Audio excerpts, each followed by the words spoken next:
여러분은 지금 기쁘십니까? 슬프십니까? 아니면 지금 내 마음 가운데 염려가 있으십니까? 두려움과 걱정을 가지고 있으십니까? 우리가 이 세상을 살아가면서 기쁨의 자리와 염려와 이 두려움의 자리의 차이가 과연 무엇입니까? 어떨 때 여러분은 기쁨의 시간들을 갖고 어떨 때 여러분은 염려와 두려움 가운데 살아가고 있습니까? 우리 모두는 두려움과 염려와 걱정 가운데 우리는 매일매일 살아가게 됩니다. 가정을 위해서, 또 때로는 자녀들, 또는 교회를 위한 또 여러 가지 일들로 인해서 염려와 걱정 가운데 살아가는 것이 대부분의 사람들의 모습입니다. 그리고 이 시대가 너무나 급변하게 변하기 때문에 예전에는 이 앞을 보면서 대충 짐작할 수 있었지만 지금 시대는 앞을 내다볼 수 없는, 어떻게 변화될지 아무도 모르는 그런 시대 속에서 우리는 지금 살아가고 있습니다. 한 치 앞도 내다볼 수 없는 그 상황이기 때문에 우리 모두는 두려움을 안고 이 세상을 살아갑니다. 왜 우리는 두려움, 염려를 안고 살아가고 있습니까? 걱정, 근심, 두려움의 문제는 우리만의 문제는 아니었습니다. 예수님이 계시던 그 시대 속에서 제자들도 염려하며 걱정하며 살았다라는 겁니다. 요한복음 14장 1절의 말씀을 보면은 너희는 마음에 근심하지 말라, 하나님을 믿으니 또 나를 믿으라라고 말씀합니다. 지금 예수님께서는 제자들을 향해서 마음에 근심하지 말라라고 그들에게 말하고 있습니다. 그렇다면은 지금 제자들이 그 마음 가운데 근심하며 지금 있었다라는 말이기도 합니다. 왜냐하면 이 잠시 후에 예수님께서는 이제 잡히시고 십자가를 지시고 죽으시고 부활하셔야 되는 그 사건을 맞이하시기 때문입니다. 그런데 제자들은 그 안에 담겨있는 정말 예수님의 그 깊은 뜻을 알지 못한 채 예수님께서 이 우리 앞에 보이지 않는다는 그 사실만으로 지금 두려워하고 염려하며 살아가고 있다라는 겁니다. 예수님의 십자가를 통해서 그 세상을 심판하시고 정말 이 땅 가운데 하나님의 나라를 완성하시기 위해서, 만들어 가시기 위해서 지금 하시는 일인데, 제자들은 지금까지 예수님을 따르는 이유는 다른 것에 있었다라는 겁니다. 예수님의 왕위에 오르시면 이 종교 지도자들을 다 쫓아내고 이 예루살렘 성의 왕위에 올라가시면 각자가 자신이 원하는 좋은 자리에 앉아서 호의호식하면서 지금까지 내가 고생하고 염려했던 것을 보상받기 위해서 예수님을 따랐습니다. 예수님의 생각과 그들의 생각이 달랐다라는 겁니다. 지난 3년 반 동안 예수님의 제자들은 모든 것을 버려두고 예수님을 따랐습니다. 예수님은 제자들에게 빛과 소망과 같은 존재였습니다.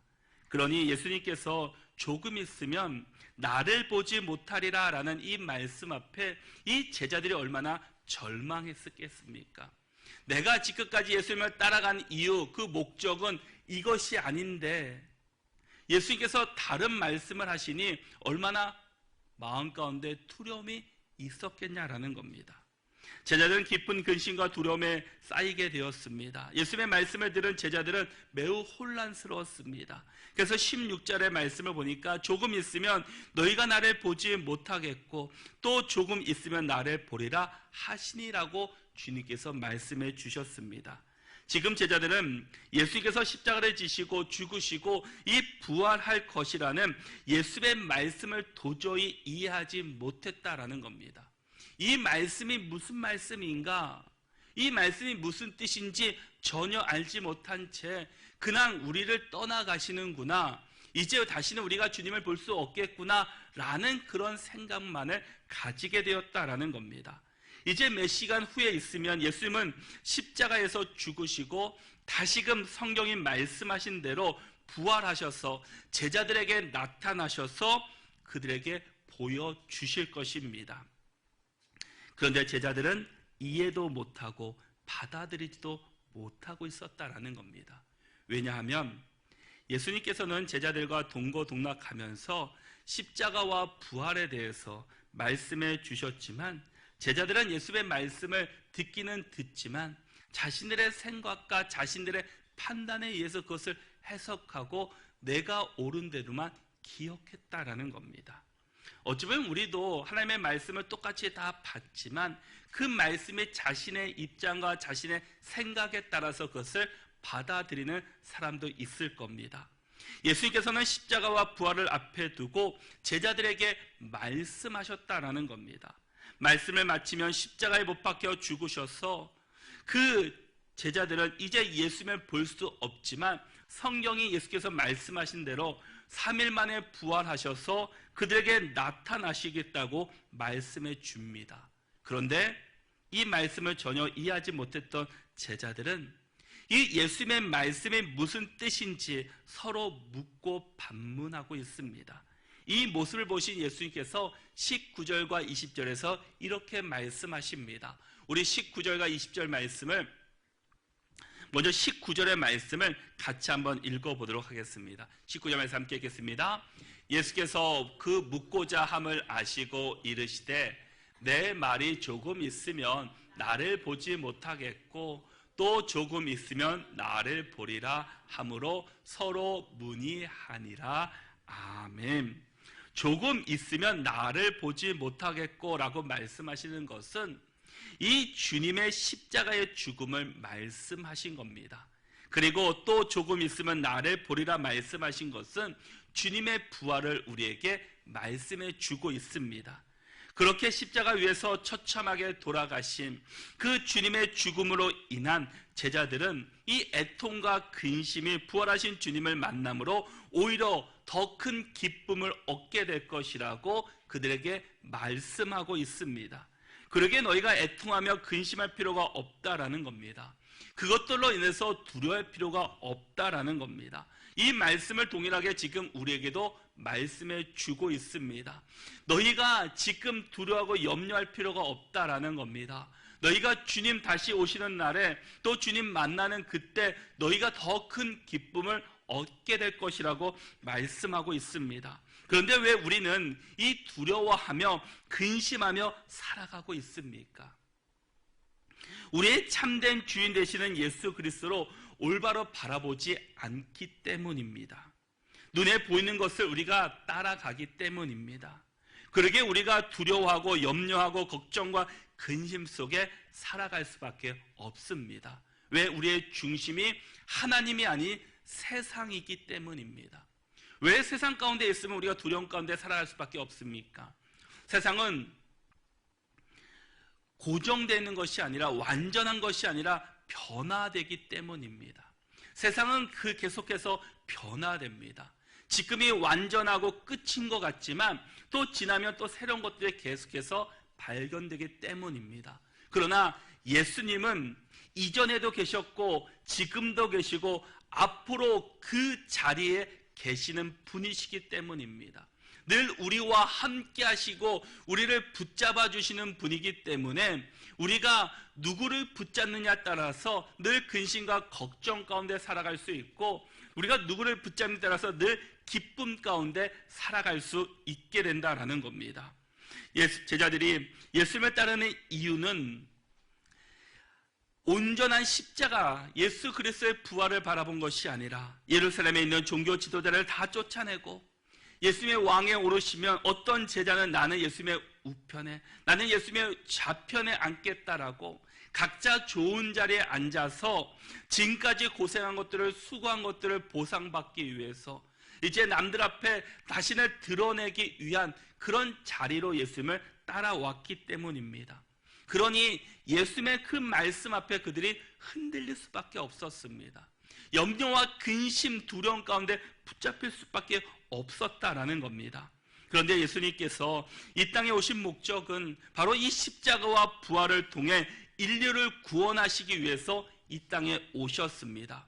그리고 우리가 다음 주부터 대림절을 시작하면서 예수님의 오심을 기다리는 것이 바로 이것 때문이었습니다.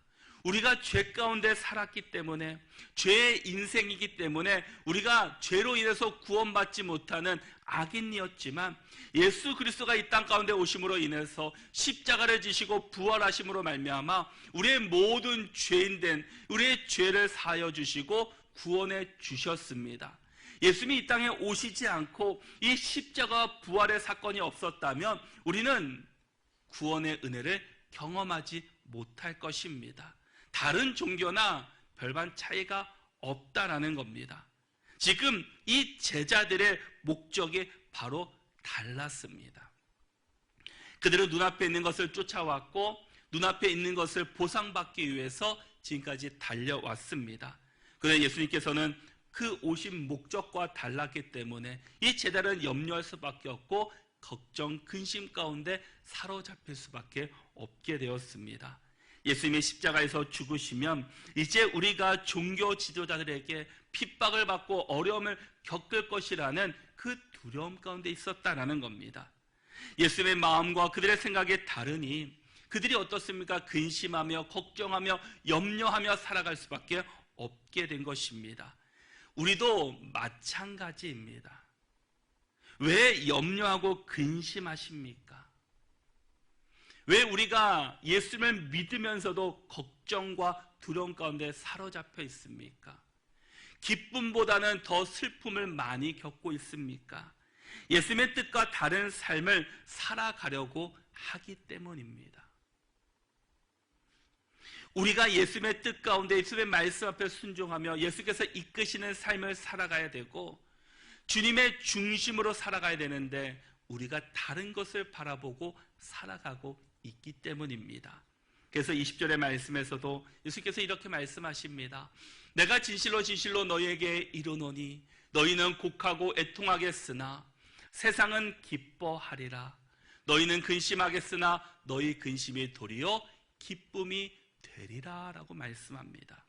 세상과 우리는 언제나 정반대입니다.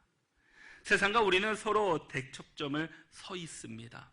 우리가 애통하게 하면은 세상은 웃습니다. 우리가 반드시 알아야 할 것은 우리의 아픔과 고통과 근심이 끝까지 아픔과 고통으로 끝나지 않는다라는 겁니다. 마침내 하나님께서 우리에게 참된 기쁨을 주신다라는 겁니다. 이것이 주님이 우리에게 약속하신 은혜와 복입니다. 이것이야말로 믿는 자가 누리는 주님의 놀라운 혜택이다라는 겁니다. 왜 그렇습니까? 21절의 말씀을 보면은 여자가 해산하게 되면 그때가 이르렀으므로 근심하나 아기를 낳으면 세상에 사람 난 기쁨으로 말미암아 그 고통을 다시 기억하지 아니하느니라 말씀합니다. 이 말씀은 어찌 보면 이곳에 있는 여성분들에게 너무나 잘 이해되는 말씀이기도 합니다.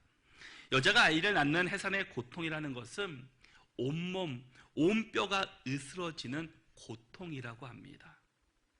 저는 남자라서 사실은 그 고통이 얼마나 되는지 눈으로만 봤지 실제로는 이해하지는 못합니다. 근데 이 고통을 무엇으로도 표현할 수 없다라고 이야기합니다. 그러기에 어머니들을 보면 참 놀랍습니다. 왜냐하면 아이를 낳을 때는 너무나 아파서 나는 다시금 아이를 낳지 않겠다고 이것이 마지막이라고 말들을 합니다. 그러나 낳고 나서는 아이가 너무 이쁘기 때문에 너무나 잘 건강하게 자라기 때문에 그 아픔을 잊는다라는 겁니다. 출산의 아픔을 잊고 다시금 아이를 둘째를 낳고 셋째를 넷째 더 이상을 낳는 분들도 많이 있습니다. 무엇으로 표현할 수 없는 고통이지만 이 태어난 생명이 너무나 귀하고 또 기쁨이 더 크기 때문에 그 고통을 잊게 된다라는 겁니다. 여러분, 주님께서 이것을 통해 분명히 말씀하시는 것이 있습니다. 그것은 바로 고통을 주었던 그 아기가 역시 기쁨을 준다라는 겁니다. 예수 그리스도가 오심으로 말미암아 우리에게 참된 기쁨이 허락되었다라는 겁니다.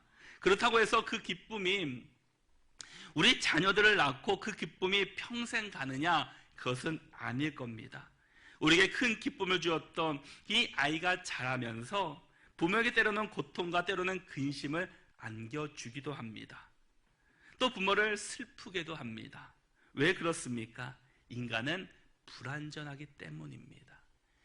죄인이기 때문입니다. 그래서 우리가 믿는 분은 오직 예수님뿐밖에 없습니다. 내가 자녀를 아무리 내 뜻대로 키워가려고 해도 그것은 되지 않는다라는 겁니다.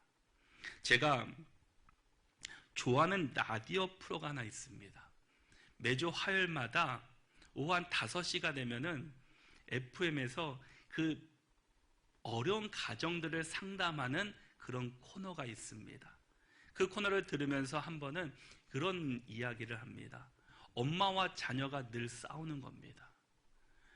그런데 이 상담해 주시는 그 전문가가 하시는 말씀은 이 아이의 문제가 아니라 그 부모의 그 습성이 자녀가 올바로 다 전수되었기 때문에 그 엄마와 딸은 어쩔 수 없이 싸울 수밖에 없다라는 겁니다.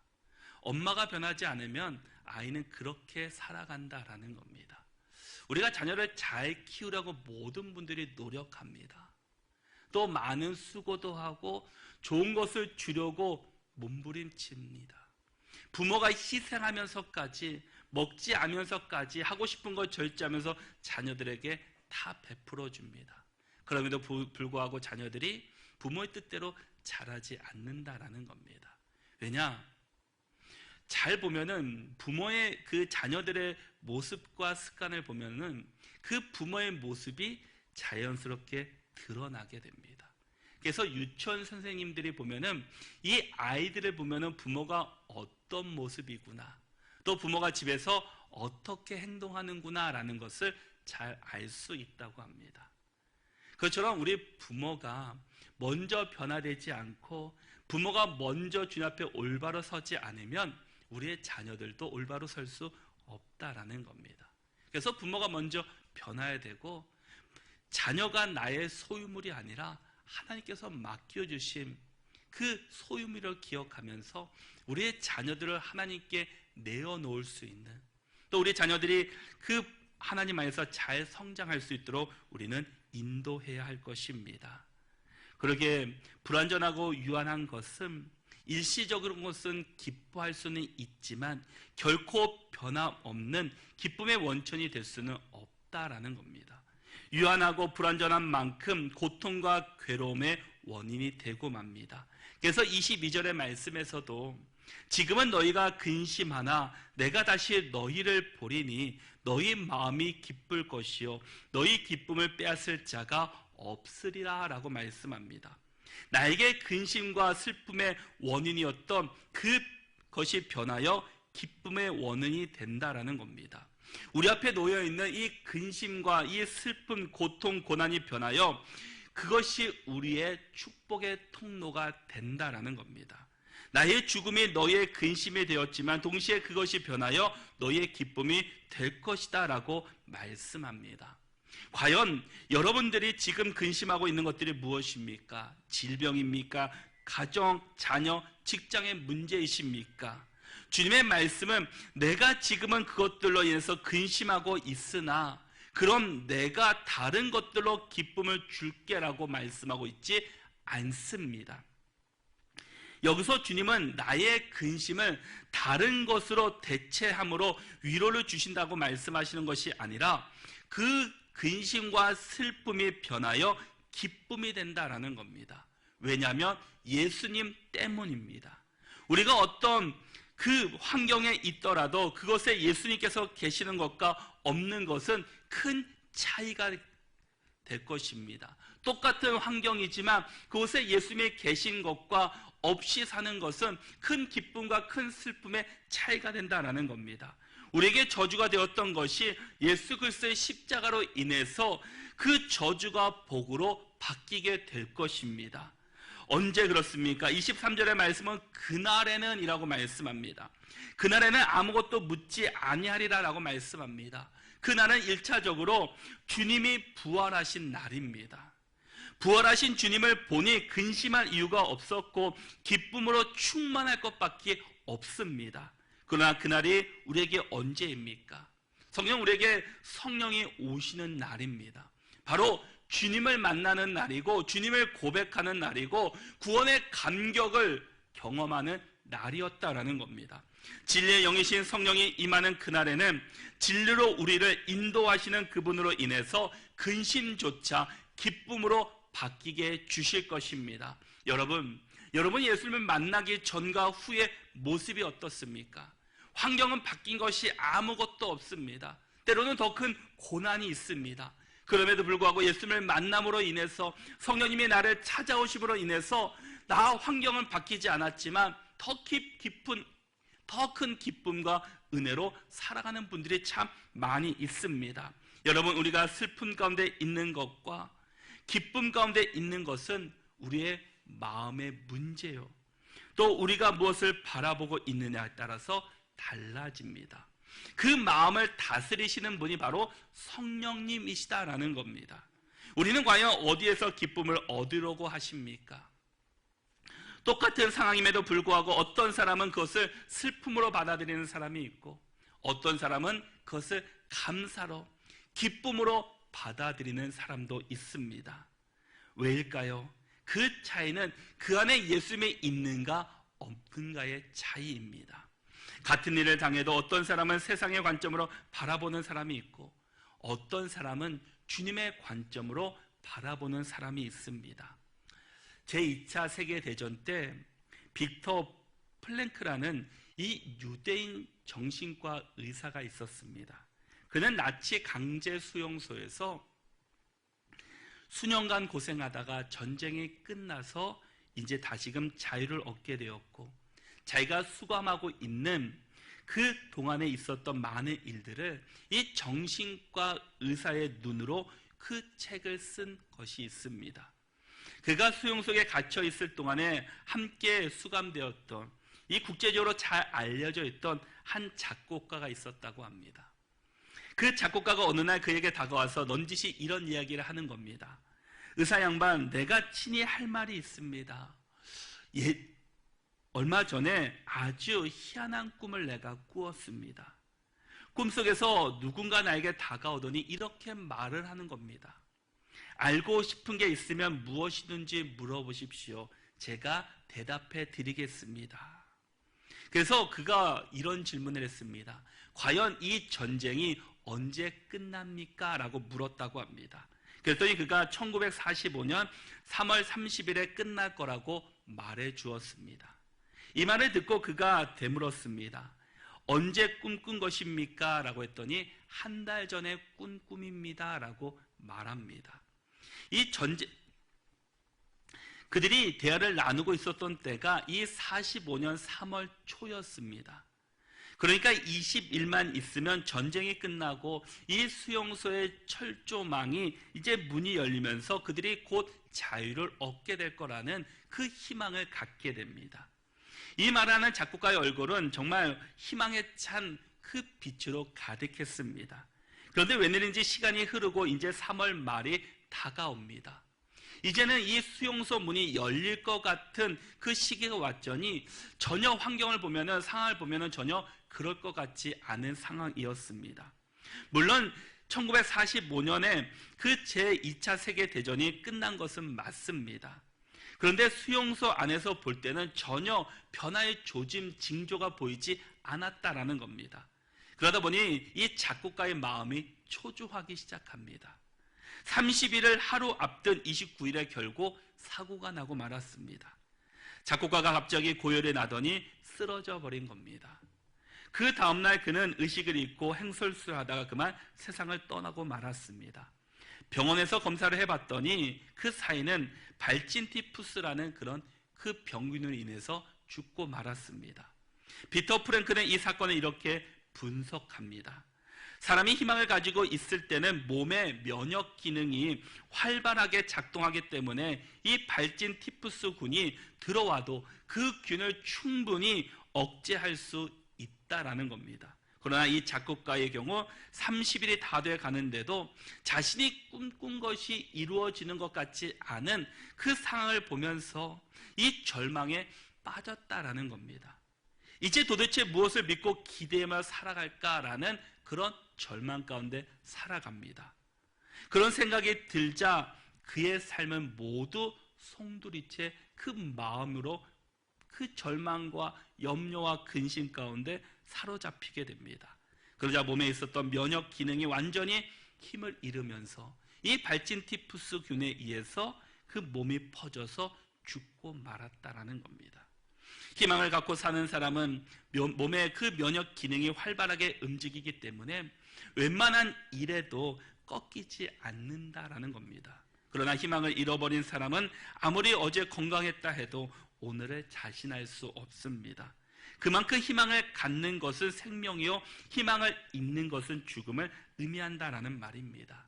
지금 예수님께서 제자들에게 너희 기쁨을 빼앗을 자가 없으리라고 말씀하시는데도 그들은 자신들이 생각하는 예수님의 행보와 다르기 때문에 절망하고 낙심하고 좌절하고 있습니다. 그들은 3년이라는 시간 동안 예수님을 따라다녔습니다. 그러나 그들 안에는 성령님이 계시지 않았다라는 겁니다. 자신들의 생각과 자신의 판단대로 살아갔습니다. 여러분, 우리가 진정한 참된 기쁨을 누리기를 원한다면 우리도 환경을 바라보는 것이 아니라 우리 안에 성령으로 충만해야 합니다. 아무리 예수님을 믿어도 우리 안에 성령으로 충만하지 않으면 제자들처럼 우리가 걱정과 근심 가운데, 염려 가운데 살아갈 수밖에 없습니다. 그래서 우리가 성령으로 충만하기 위해서 늘 기도하고 힘써야 합니다. 왜냐하면 33절의 말씀에서도 이것을 너희에게 이르는 것은 너희로 내 안에서 평안을 누리게 하려 함이라. 세상에서는 너희가 환난을 당하나 담대하라. 내가 세상을 이기었노라 라고 말씀합니다. 여러분, 우리가 환난을 당하나 담대해야 합니다. 왜냐? 우리 주님께서 이 세상을 이기셨기 때문입니다. 이 십자가와 부활로 이 세상을 이기셨습니다. 세상의 모든 것들은 주님의 주권 아래 있다라는 겁니다. 우리는 성령님을 의지해야 하는데 지금 성령님이 아닌 세상을 의지합니다. 그러니 우리가 늘 실패하고 낭망하고 넘어질 수밖에 없고 좌절하고 쓰러질 수밖에 없다라는 겁니다. 이 세상을 만드신 분이 하나님이신데 이 창조주 되시는 하나님을 의지하는 것이 아니라 그 밑에는 세상을 의지하면 우리가 넘어질 수밖에 없습니다. 우리 안에 성령으로 충만할 수 있기를 바랍니다. 믿음이 무엇입니까? 신앙생활이 무엇입니까? 신앙은 내 힘으로 사는 것이 아니라 하나님의 힘으로 사는 것이며 하나님과 함께 살아가는 것이 진정한 믿음이고 바로 신앙입니다. 그런데 우리가 내 힘으로 살아가려고 하니 신앙이 내 삶의 현장에서는 어떠한 능력도 어떠한 생명력도 나타나고 있지 않습니다. 시편 30편 11절의 말씀에서도 주께서 나의 슬픔이 변하여 내게 춤이 되게 하시며 나의 베옷을 벗기고 기쁨에 띠 띄우셨나이다 라고 말씀합니다. 하나님은 우리의 슬픔을 기쁨으로 바꿔주시는 분입니다. 주께서 나의 슬픔이 변하게 하셨다라는 겁니다. 하나님께서 더 나아가 성경을 보면은 믿는 자들에게 기뻐라고 명령하고 있습니다. 고린도 후서 13장 11절에서는 형제들아 기뻐하라 라고 말씀합니다. 빌립보서 3장 11절에서는 주 안에서 기뻐하라. 빌립보서 4장 4절에서도 주 안에서 항상 기뻐하라 라고 말씀합니다. 성경 우리가 기쁨의 사람이 되라고 말씀합니다. 그런데 조건이 있습니다. 주 안에서, 성령 안에서 기뻐하라라는 겁니다. 우리는 환경을 통해서 기뻐하는 사람이 아니라 주 안에서, 성령 안에서 기뻐할 수 있는 사람들이 될 수 있기를 축복합니다. 그럼 우리가 어떻게 성령의 인도하심을 받아 기뻐하며 살 수 있느냐라는 겁니다. 우리 24절의 말씀을 같이 한번 읽어보도록 하겠습니다. 24절의 말씀 함께 읽겠습니다. 지금까지는 너희가 내 이름으로 아무것도 구하지 아니하였으나 구하라 그리하면 받으리니 너희 기쁨이 충만하리라. 아멘. 왜 우리 안에 기쁨이 없습니까? 우리가 기도하지 않았다라는 겁니다. 우리가 기도하지 않았기 때문에 우리 안에 성령님이 계시지 않았다라는 겁니다. 우리가 기도할 때 성령님께서 우리의 마음을 다스려 주시고 우리 안에 참된 기쁨을 주십니다. 진정한 기쁨은 세상에서 주는 기쁨이 아니라 바로 하나님이, 성령님이 주시는 기쁨입니다. 그로 인해서 우리 안에 늘 기쁨이 충만하게 될 것입니다. 그러니 우리 모두가 바로 이 성령님, 이 하나님을 의지하시고 늘 기도하며 살아갈 수 있는 자들이 될 수 있기를 바랍니다. 어떻게 이런 일이 가능합니까? 진리의 영이신 보혜사 성령님께서 우리 안에 오셨기 때문입니다. 우리 안에 늘 함께 하시기 때문입니다. 그런데 그 하나님을, 그 성령님을 내가 알지 못하고 나와 함께 하신 하나님을 기억하지 못한 채 세상을 의지하기 때문입니다. 그분이 하나님의 뜻대로 우리가 간구하게 하시고 우리는 어떻게 기도할지 모르지만 기도할 때 성령님께서 우리의 마음을 다스려 주시고 슬픔을 기쁨으로 바꿔 주실 것입니다. 로마서 8장 26절과 27절의 말씀에서도 이와 같이 성령도 우리의 연약함을 도우시나니 우리는 마땅히 기도할 바를 알지 못하나 오직 성령이 말할 수 없는 탄식으로 우리를 위하여 친히 간구하시느니라. 마음을 살피시는 이가 성령의 생각을 아시나니 이는 성령이 하나님의 뜻대로 성도를 위하여 간구하심이니라 라고 말씀합니다. 여러분, 성령이 우리의 연약함을 아신다라는 겁니다. 우리의 모든 것을 아신다라는 겁니다. 우리의 부족함도 알고 우리의 연약함도 알고 우리의 모든 것을 아시는 분이 성령님이십니다. 그런데 우리는 우리의 모든 것을 아시는 성령님을 우리가 붙잡지를 않습니다. 기도하지 않습니다. 왜냐? 눈앞에 보이는 것이 더 좋아 보이기 때문입니다. 세상 사람들은 자신의 미래를 보기 위해서 점을 본다고 합니다.